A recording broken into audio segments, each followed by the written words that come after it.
고린도전서 15장입니다. 19절부터 20절 두 절인데요. 제가 한 절 읽고 여러분들이 한 절 읽습니다. 19절 제가 읽습니다. 만일 그리스도 안에서 우리가 바라는 것이 다만 이 세상의 삶뿐이면 모든 사람 가운데 우리가 더욱 불쌍한 자이리라. 그러나 이제 그리스도께서 죽은 자 가운데서 다시 살아나사 잠자는 자들의 첫 열매가 되셨도다. 아멘. 연합예배 참석하신 여러분들을 환영하고 주님의 이름으로 축복합니다. 오늘 참 날씨가 좋아요.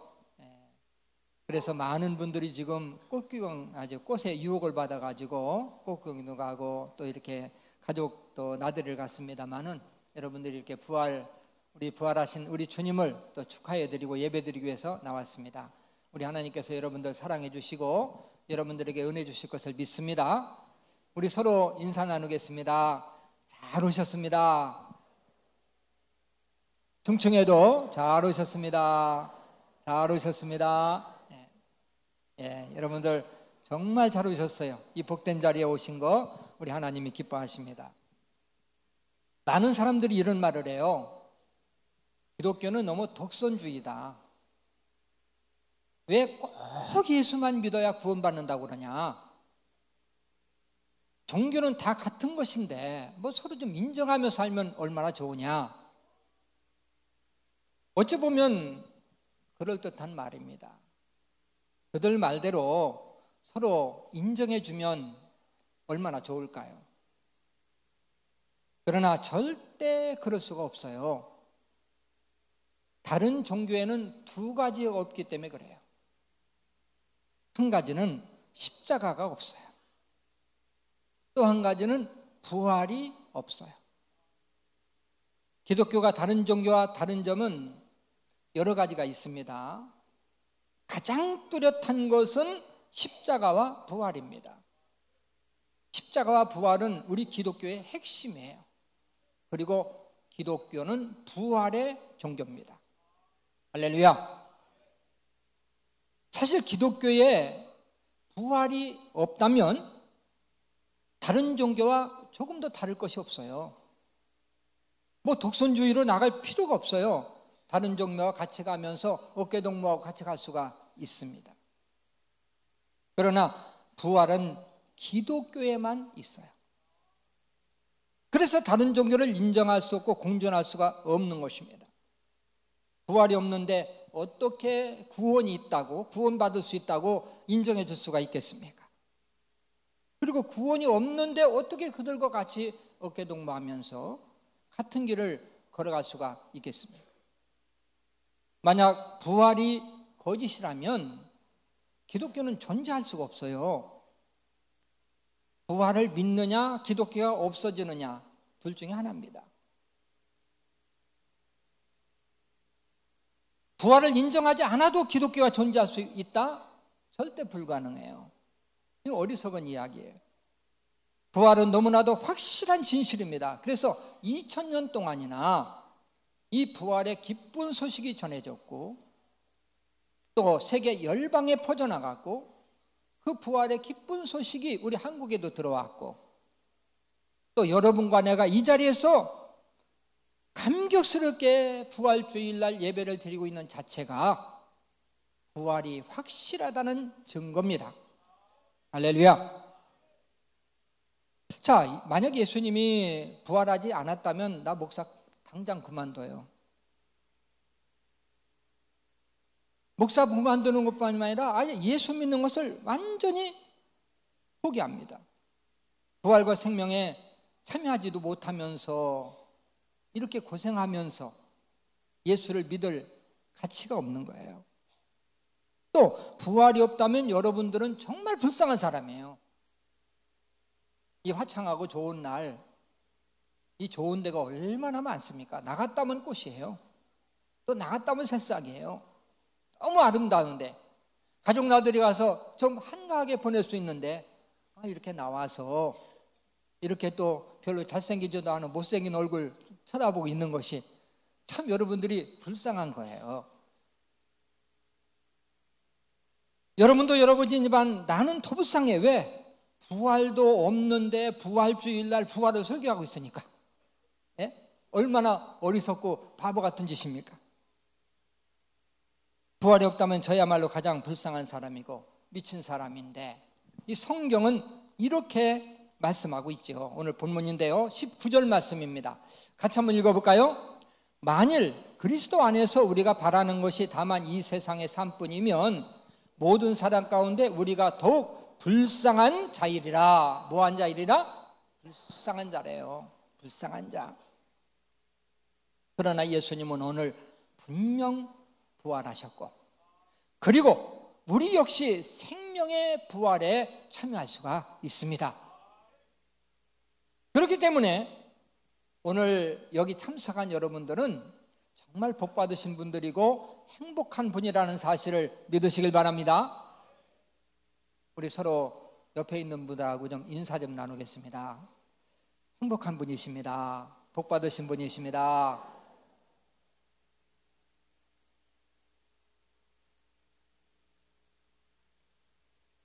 예, 우리 할렐루야 찬양대원이 중층에 가던 인사를 잘하네. 올라가면 인사를 잘하네요. 예, 밑에 내려오면 인사를 잘하고. 자, 오늘 부활주를 맞이해서 부활의 교훈이라는 제목으로 말씀을 나눌 때 많은 은혜와 도전이 되시기를 주님의 이름으로 소원합니다. 첫째, 예수님 부활은 인류 최대의 소망이라는 사실을 말씀해 주고 있어요. 전에도 좀 한번 10년 전인가 한번 말씀드린 기억이 있습니다만은 어느 유명한 목사님의 간증을 말씀드릴까 합니다. 이 목사님에게 애아들이 있었어요. 딱 아들 하나. 근데 아주 머리도 좋고 공부도 잘해가지고 S대에 갔어요. 그리고 4학년 졸업반 때 제주도로 캠핑을 갔습니다. 그런데 이틀째 되던 날 그 목사님에게 연락이 왔어요. 아들이 물에 빠져 죽었다는 거예요.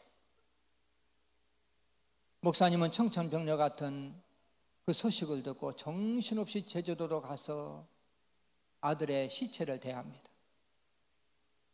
너무너무 기가 막히고, 비록 목사지만 하나님 앞에 원망이 나오는 거예요. 하나님, 어찌 이럴 수 있습니까? 나 아들 하나밖에 없는데 내가 뭐가 잘못했다고 꼭 하나님이 데려가셔야 되나요?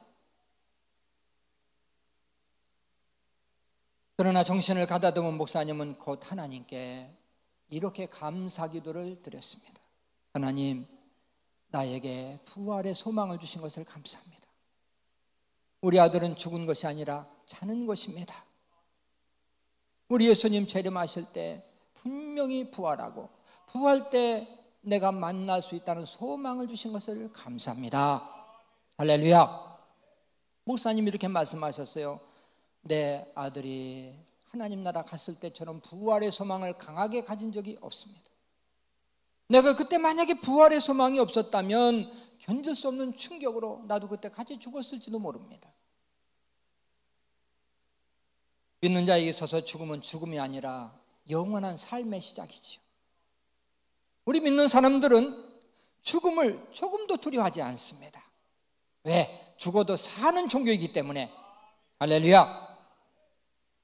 사망의 권세를 깨뜨리고 부활하신 예수님은 부활의 첫 열매가 되셨다, 이렇게 말씀해요. 오늘 본문 말씀이죠. 20절 우리 같이 한번 읽어볼까요?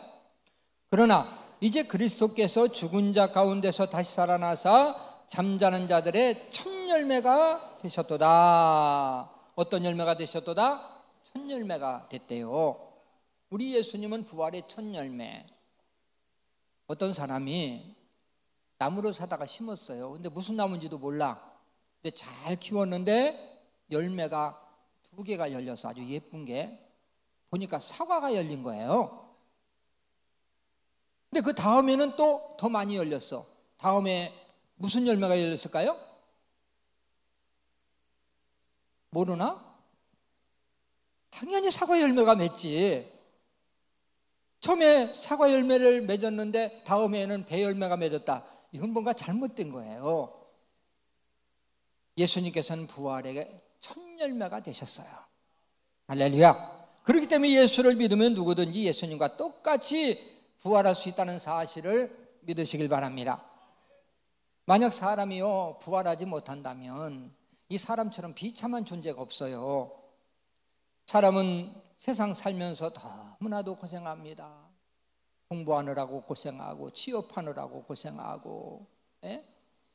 그것뿐이 아니에요. 물질 때문에 고생하고 인간관계 때문에 고생하고, 예? 요즘 또 얼마나 또 공기가 나쁩니까? 예? 이 미세먼지 때문에 또 고생하고. 이 고생이 말이 아니야. 이렇게 고생하면서 살다가 그냥 죽어서 소멸돼 버린다면, 없어져 버린다면 짐승만 또 못하지. 짐승은 그냥 살다가 죽으면 끝이지만 우리 인간은 비참하게 살다가 죽어서 또 지옥에 가야 되니까 너무 비참한 존재예요. 그런데도 인생을 만물의 영장이라고 합니다. 왜 그렇습니까? 사람에게는 영혼이 있고 영혼이 있기 때문에 부활이 있기 때문에 우리 인간은 만물의 영장인 것입니다. 하나님의 형상인 것입니다. 다른 동물은 영혼이 없기 때문에 죽는 즉시 소멸돼 버려요. 그러나 우리 인간은 영혼이 있기 때문에 영원한 존재입니다. 소멸되지 않는 존재, 영혼이 살아있는 존재. 제가 장례식 때문에 공원묘지에 갑니다. 그러면 묘지마다 이렇게 묘비가 있잖아요. 그럼 거의 같은 성경 구절이 써 있어요. 요한복음 11장 25절 26절 우리 같이 한번 읽어볼까요? 예수께서 이르시되 나는 부활이요 생명이니 나를 믿는 자는 죽어도 살겠고 무릇 살아서 나를 믿는 자는 영원히 죽지 아니하리니 이것을 내가 믿느냐? 나를 믿는 자는 죽어도 살겠고 죽어도 뭐 하겠고? 산다. 살아서 믿는 자는 영원히 죽지 아니하리라.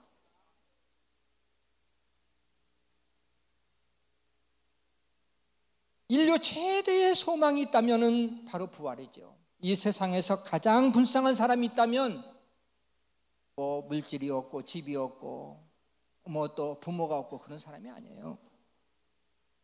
부활을 모르고 사는 사람들, 부활을 모르고 사는 사람들, 이 세상에서 사는 동안 죗값으로 불행하게 살다가 죽어서 그대로 지옥에 가는 사람들, 가장 불쌍한 사람이에요.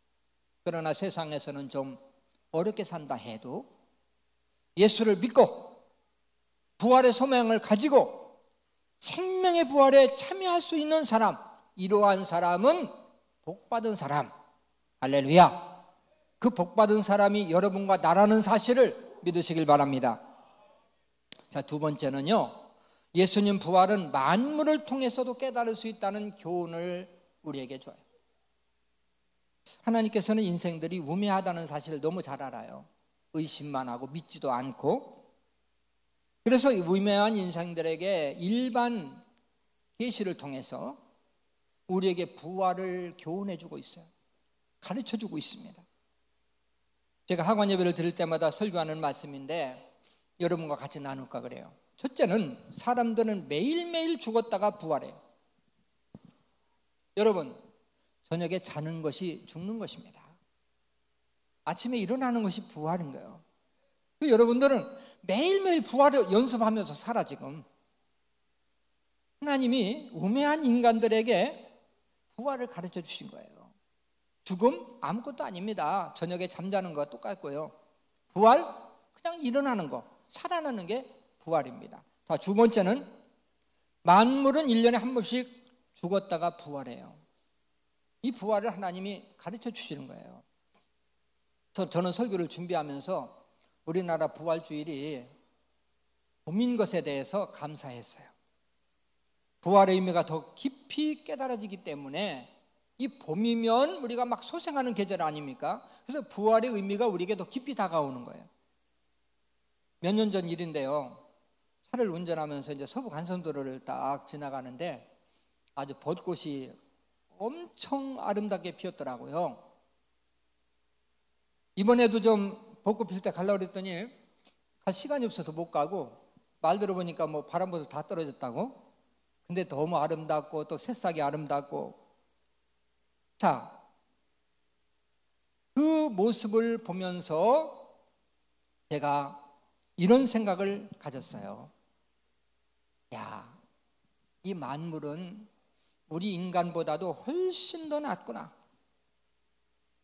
하나님께 감사와 영광을 돌리면서 이 만물이 인간보다 훨씬 낫다는 사실에 대해서 두 가지를 내가 생각했습니다. 하나는 만물은 계절을 너무 잘 알아요. 아무리 날씨가 쌀쌀해도요, 계절을 정확하게 알아봅니다.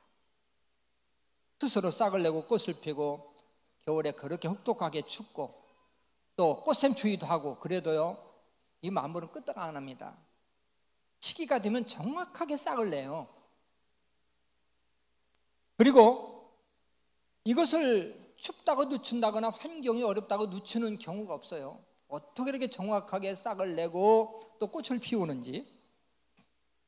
여러분, 만약에 사람이라면 어떨까요? 생각지도 못한 일들이 막 일어날 겁니다. 아무리 봄이지만 날씨가 아직 안 풀렸어. 좀 더 있다 나가야 되겠다. 안 나오는 거예요. 또 작년 겨울에 이게 좀 비가 좀 많아가지고 물이 없는데 이거 한참 기다렸다 한 달 후에나 나가야 되겠네. 또 옆에 있는 뿌리가 내 수분을 다 빨아먹었어. 이거 올해는 그냥 나가지 말아버릴까? 아마 이런 생각을 가지지 않냐. 그런데요, 이 나무들은 얼마나 묵묵히 자기의 사명을 감당하는지. 제가 이런 생각을 하면서 이 만물이 우리 인간보다도 나은 점이 있구나. 식물은 묵묵히 자기의 사명을 다합니다. 봄이 되면 싹을 내고 꽃을 피우고 여름에는 무성하고 또 가을에는 그냥 옷을 다 벗어 던져. 불평 한마디 안 해. 자, 또 하나는 우리 인간들도 만물처럼 부활한다는 사실을 또 교훈을 받았어요. 요즘 아름다운 봄꽃이 자태를 자랑합니다. 또한 앙상한 가지에 새파란 가지에 막 새파란 그 잎사귀들이 나오는 것을 보면 너무너무 아름다운 거예요. 오늘 우리 일초동부에서 교회 앞에서 예배 시작하기 한 15분 전부터 찬양했잖아요. 하얀 옷을 입고 너무너무 예쁜데 나가서 보니까 막 우리 가로수가 그냥 이렇게 나무 잎이 나오는데 너무너무 좋은 거예요. 그래서 오늘 예배 드리지 말고 저 길을 좀 걸을까 이런 생각했는데 아니지, 오늘 또 예배 드려야지 그러면서 제가 들어왔습니다. 자, 우리 인생도 마찬가지예요. 낙엽처럼 험하게 떨어질 때가 있다면은 또 봄이 되면 새싹이 나온다는 거지. 자, 가을에 잎이 떨어진 그 앙상한 나무가지에 봄이 되면 새싹이 나온다는 사실을 의심하는 사람은 아무도 없어요. 근데 어떤 사람이 말합니다. 저 나무는 죽었어. 저렇게 죽은 나무에서 어떻게 봄에 새싹이 나? 절대 날 수가 없어. 옆에 있는 사람이 말합니다. 아니야, 겨울에 죽었던 것처럼 생각되지만 봄에는 틀림없이 새싹이 난다니까. 그 사람이 계속 고집 부리는 거야. 아니야, 저렇게 죽은 나무에서 어떻게 새싹이 나? 계속 고집을 부리는 사람을 가르쳐서 정신 나간 사람, 나사 빠진 사람이라고 그래요. 이렇게 정확하게 봄이 되면 나오는데 왜 저렇게 고집을 부려? 부활도 마찬가지입니다. 죽은 사람이 어떻게 살아나? 이것은 과학적으로 의학적으로 설명되는 부분이 아니에요. 단지 믿음으로만 받아들일 수 있습니다. 설명되기 때문에 믿는 게 아니라 믿기 때문에 설명되는 거예요. 할렐루야. 우리는 믿기 때문에 당연한 거야. 가을에 잎이 떨어진 나무, 그 앙상한 나무가지에 봄이 되면 새싹이 나는 거 확실히 믿는 것처럼 우리는 부활을 확실히 믿어요. 근데 거듭나지 못한 사람은 안 믿어져. 믿어지지 않으니까 의심하는 거예요.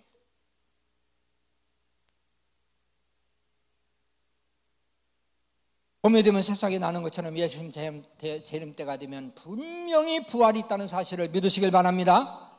성경은 이렇게 부활을 확정해 줍니다. 데살로니가전서 4장 16절은 제가 읽고 17절은 여러분들 읽어주시길 바랍니다. 주께서 호령과 천사장의 소리와 하나님의 나팔 소리로 친히 하늘로부터 강림하시리니 그리스도 안에서 죽은 자들이 먼저 일어나고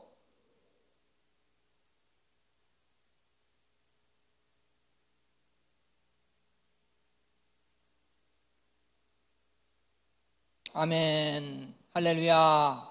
이제 말씀을 마무리합니다. 부활, 정말 말만 들어도 가슴이 설레요. 예수님은 분명 부활하셨고, 부활하신 예수님은 지금도 여러분과 나와 함께 하십니다. 할렐루야. 우리는 죽은 예수를 믿는 것이 아니라 살아계신 예수를 믿습니다. 예수님은 부활의 첫 열매가 되셨어요. 누구든 예수를 믿으면 예수님처럼 생명의 부활에 참여하고 또 영원히 사는 것입니다. 여러분들은 영생할 수 있는 분, 그래서 행복한 분이죠. 부활의 믿음으로 승리하는 여러분 되시길 주님의 이름으로 축원합니다.